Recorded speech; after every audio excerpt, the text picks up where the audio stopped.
નમસ્કાર, આપ જોઈ રહ્યા છો જેકેએસની ગુજરાતી. વાત કરીએ તો બગસરાના ગ્રામ્ય વિસ્તારના પ્રવાસે અમરેલી લોકસભાના કોંગ્રેસના મહિલા અને શિક્ષિત ઉમેદવાર જેનીબેન ઠુમ્મરે લોકોના આશીર્વાદ મેળવવા ગયા હતા. ત્યારે તેમણે બગસરાના ગ્રામ્ય વિસ્તારમાં કેન્દ્ર સરકારને પ્રશ્ન કર્યો કે ઉદ્યોગો માટે લાલ જાજમ પાથરો છો, ત્યારે મારે જણાવવું છે કે અનાજ બનાવી શકે તેવી કોઈ ફેક્ટરી નથી અને ખેડૂત બનવું સહેલું પણ નથી. ત્યારે છેલ્લા 10 વર્ષમાં અસંખ્ય લોકો ખેતી છોડી રહ્યા છે. ખાતર, દવા, બિયારણ મોંઘા બન્યા છે. કુદરતી આફતોના કારણે ખેડૂતો ખેતીથી વિમુખ થઈ રહ્યા છે. ત્યારે અનાજ વગર આપણે જીવશું કેમ? આપણે જીવવું હોય તો માનવ અને જીવ માત્રનું જીવન ખેતી અને ખેડૂત સાથે જોડાયેલું છે. ત્યારે ખેડૂતો પાક, કપાસ, મગફળી, તેલીબિયા, બાગાયતી પાકોમાં સારામાં સારા ભાવ મળે તેવી અમારી કેન્દ્ર સરકાર પાસે માંગ છે. ખેડૂતોના પરિવાર દિવસ રાત ખેતીમાં મહેનત કરે છે અને તેમની સાથે હજારો લોકોને કૃષિ આધારિત મજૂરી મળે છે. ત્યારે ખેત મજૂરોને પૂરતી સુરક્ષા કવચ મળે અને ખેડૂતોને પોતાની ઉપજના યોગ્ય ભાવ મળે તે જરૂરી છે. ખેડૂત પરિવારના દીકરા દીકરીઓને સારું શિક્ષણ મળે અને આધુનિક ખેતી કરી શકે અને ભવિષ્યમાં સારા અધિકાર અને ઉચ્ચ અધિકારી બને તે માટે યોગ્ય વ્યવસ્થા કરવી જોઈએ. આ ઉપરાંત બગસરાના ઇન્વિટેશન ઉદ્યોગની ભારતભરમાં સારી છાપ અને ઇન્વિટેશન જ્વેલરી સાથે સારી માંગ છે. ત્યારે ઉદ્યોગોને વિશ્વ કક્ષાએ ઓળખ મળે તો અહીંયા બેરોજગારનો મોટો પ્રશ્ન છે દૂર થઈ શકે. લોકોને સ્થાનિક પોતાના વતનમાં જ રોજગારી મળી શકે. જિલ્લા કોંગ્રેસ પક્ષના પ્રમુખ પ્રતાપ દુધાતે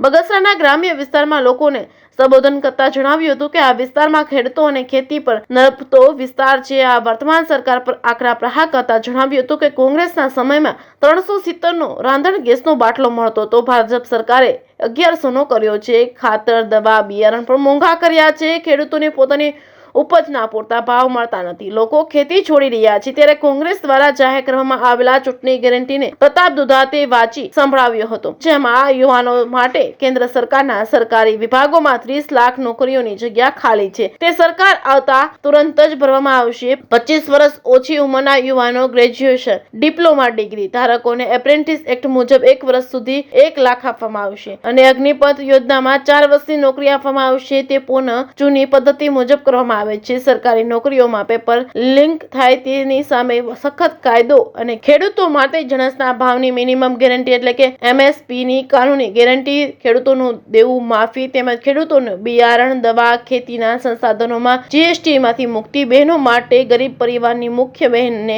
વાર્ષિક 1 લાખ અને સરકારી નોકરીમાં 50% આરક્ષણ, મજૂરો માટે મનરેગા અંતર્ગત રાહત કામો તેમજ 400 સુધી રોજીરોટી આપવામાં આવશે. આ પ્રવાસમાં જેનીબેન ઠુમ્મર સાથે જિલ્લા કોંગ્રેસ પ્રમુખ પ્રતાપ દુધાત, આમ આદમી પાર્ટીના કાંતિભાઈ સતાસિયા, તાલુકા કોંગ્રેસ પ્રમુખ મનીષભાઈ ભંડેરી, પૂર્વ જિલ્લા કોંગ્રેસ પ્રમુખ DK રૈયાણી, સુરેશભાઈ કોટડિયા, રવજીભાઈ પાનસુરિયા, સત્યમભાઈ મકાણી, બાબુભાઈ દુધાત, જનકભાઈ પંડ્યા, સુખાભાઈ વાળા, બાબુભાઈ સતાસિયા, માઇકલભાઈ તેમજ હિતેશભાઈ સાંગાણી સહિતના ઉપસ્થિત રહ્યા હતા. જેકેએસની ગુજરાતી સાથે જૈનિક સોજિત્રા, અમરેલી.